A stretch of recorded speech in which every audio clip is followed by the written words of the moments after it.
नमस्कार, स्वागत है आप सभी का श्री न्यूज में और मैं हूं आपके साथ यूबी चौधरी। आइए शुरू करते हैं खबरों का सिलसिला। पूर्व कैबिनेट मंत्री जगबीर सिंह गुज्जर ने मवाना क्षेत्र के करीमपुर गांव में अपने आवास पर एक प्रेस कॉन्फ्रेंस की। इस दौरान उन्होंने बताया कि गन्ना समिति के चुनाव में हो रही धांधलीबाजी ये एक बड़ा विषय है, जिसमें कि मवाना क्षेत्र के करीब 193 कैंडिडेट्स के पर्चे रद्द कर दिए गए। पूर्व कैबिनेट मंत्री जगबीर सिंह गुज्जर ने आरोप लगाया कि बिना किसी कारण के इन कैंडिडेट के पर्चे रद्द किए गए हैं, क्योंकि ये कैंडिडेट वर्तमान सरकार के नहीं थे, इसलिए इनके पर्चे रद्द किए गए। जनपद चित्रकूट के मानिकपुर कस्बे के वाल्मीकि नगर पूर्वी में रविवार की देर शाम दो पक्षों के बीच जमकर लाठियां और पत्थर चले। आपको बता दें कि शराब पीकर गाली गलौज कर रहे युवक सागर को जब पड़ोस के ही रहने वाले सुनील ने गाली गलौज करने से मना किया तो नशे में धुत सागर ने लाठियों से सुनील पर हमला कर दिया।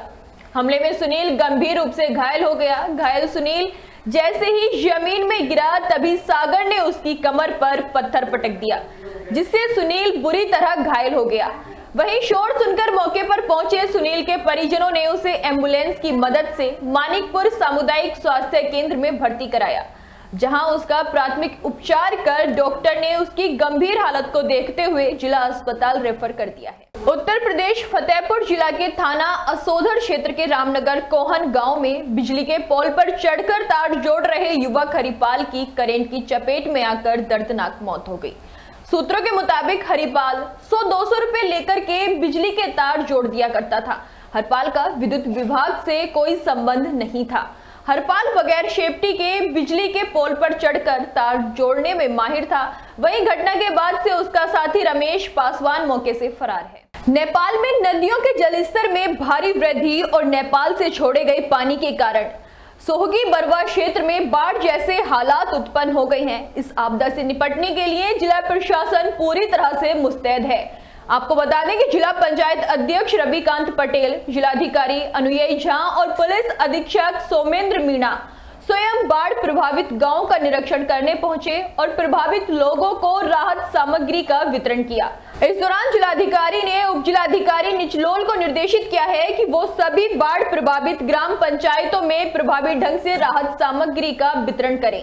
उन्होंने सिंचाई, स्वास्थ्य, पशुपालन सहित अन्य संबंधित विभागों को भी राहत कार्यों में सक्रिय रहने का निर्देश दिया। आज दिनांक 29 सितंबर 2024 को लगभग सायंकाल 4 बजे ज़िला पंचायत अध्यक्ष जी, कप्तान साहब, एसडीएम साहब और सीओ साहब द्वारा हम लोग सभी लोगों ने मिलकर सोहगी बरवा के तीनों बाढ़ ग्रसित ग्राम पंचायतों का निरीक्षण किया गया एवं शिकारपुर ग्राम पंचायत में राहत सामग्री भी हमने वितरित की।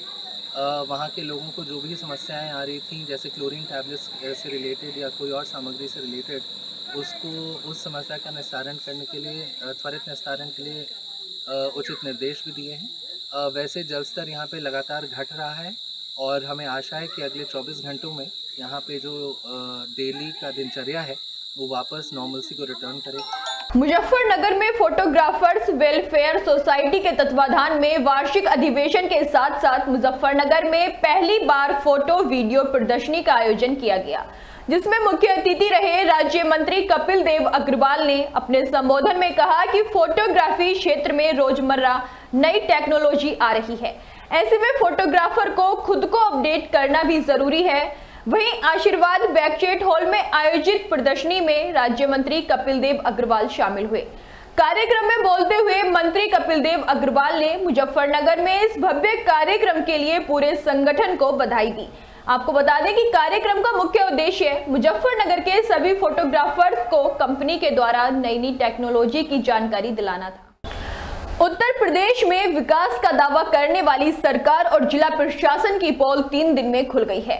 जिले में पिछले 3 दिनों से रुक रुक कर हो रही बारिश के कारण जनजीवन अस्त व्यस्त है। वहीं भारत नेपाल सीमा से कुछ दूरी पर स्थित कोहरगड्डी गांव में बने जलाशय के बांध में कई जगह पर दरारें आ गई हैं, जिस कारण से ग्रामीणों की जान संकट में है।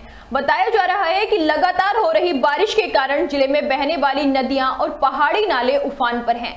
राप्ती नदी ने खतरे के निशान को छू लिया है। वहीं नेपाल के तमाम सीमावर्ती जिलों में बाढ़ जैसी स्थिति है। उत्तर प्रदेश फतेहपुर जिले में आगामी दुर्गा प्रतिमा स्थापना को लेकर थरियाव थाना परिसर में बैठक का आयोजन किया गया। आपको बता दें कि थरियाव थाना क्षेत्र में 102 स्थानों पर दुर्गा प्रतिमा स्थापित की जाएगी। पिछले साल मोहम्मद कला में दुर्गा भ्रमण के दौरान पत्थरबाजी हुई थी, जिसके कारण वहां पर प्रशासनिक अमला दिन भर मौजूद रहने के लिए निर्देश दिए गए हैं।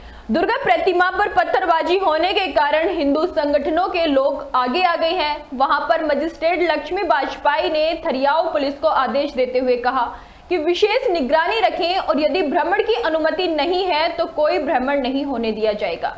करमचंद्रपुर सांडा में प्रधान प्रतिनिधि ने बताया कि गांव में पिछले साल तलवार लेकर भ्रमण किया गया था। मस्जिद के पास अजान होने में दिक्कत हुई थी। आपको बता दें कि इन्हीं चीजों को ध्यान में रखते हुए थाना अध्यक्ष अरविंद कुमार राय ने बताया कि बिना परमिशन कोई भी रैली का आयोजन नहीं होगा। खबर हरचंदपुर थाना क्षेत्र के हरचंदपुर गांव से है, जहां पर पीड़ित राम प्रसाद नाई शुरू से ही कच्चे मकान में रह रहा था, जिसमें सिर्फ एक कोठरी बनी हुई थी। पीड़ित ने कई बार ग्राम प्रधान और स्थानीय प्रशासन से लेकर जिले के आला अधिकारियों तक आवाज की गुहार लगाई, लेकिन किसी भी अधिकारी ने इस मजबूर की आवाज नहीं सुनी। आखिरकार लगातार हो रही तेज बारिश में उसके मकान की कच्ची दीवार गिर गई, जहां पर राम प्रसाद लेटा हुआ था और वो उसी के नीचे दब गया। पत्नी के शोर मचाने पर पड़ोसी दौड़े और कड़ी मशक्कत के बाद राम प्रसाद को दबी मिट्टी से बाहर निकाला और एम्बुलेंस बुलाकर अस्पताल पहुंचाया गया। वहीं मौके पर लेखपाल सत्यवान पहुंचे और आर्थिक मदद देने की बात कही है। पानी गिरा, उसमें एक कोठरी थी वो भी गिर गई भैया। फिर उसमें जो है अब रहने का कहीं जगह भी नहीं है। आदमी मेरा चुटा गया है। कैसे क्या हुआ था? अब दीवार गिर गई है, अब कोई रहने वाला है नहीं, कोई न देखभाल करने वाला है। कुछ नहीं है ये। तो ये दब गए थे क्या उसमें? उसमें दब गए थे। इनको फिर बाजू में आवाज लगाया तो माटी खोद के निकाले सब। फिर कहाँ ले गए? फिर यहाँ CHC में ले गए। CHC में सुई लगाए और दवा दिया। क्या अभी तक आपके कच्चे में रह रहे थे? हाँ, अभी तक कच्चे में रहे। कॉलोनी नहीं मिली आपको? आवास कोई नहीं सुनता, न प्रधान न कोई अधिकारी नहीं सुनता। रायबरेली तक में गए, वहाँ तक भी कोई। कितने दिनों से दौड़ रहे हैं आवास के आज लिए? हम 2-3 साल से दौड़ रहे हैं, 4 साल से दौड़ रहा है, मगर कोई नहीं सुनता। दीवार गिर गई इनके ऊपर, मिट्टी काफी लदी। फिर हम और हमारा लड़का मिलकर 2 लोग चिल्लानी कस के तो भी हमने निकाल ले इनका। फिर तो भी अस्पताल भेजा गया। हाँ। तो कच्ची दीवार का कच्चा मकान है क्या? कच्चा मकान। तो अभी तक इनकी इनका आवास नहीं बना? नहीं, अभी तो नहीं बना। कितने दिनों से रह रहे हैं ये? अरे जन्म से रहे, तब से कच्चे में रह रहे हैं। हिंदी सिनेमा में शानदार एक्टर मिथुन चक्रवर्ती को प्रतिष्ठित अवार्ड दादा साहेब फाल्के पुरस्कार से सम्मानित किया गया है। आपको बता दें कि मिथुन चक्रवर्ती को दादा साहेब फाल्के अवार्ड 74 साल की उम्र में मिला। मिथुन आज भी इंडियन सिनेमा में एक्टिव हैं और अपनी अदायगी से फैंस का दिल जीत रहे हैं। फैंस के दिलों में मिथुन चक्रवर्ती दादा के नाम से भी मशहूर हैं। फिलहाल के लिए इतना ही। ऐसी ही तमाम बड़ी खबरों को जानने के लिए जुड़े रहिए श्री न्यूज़ के साथ।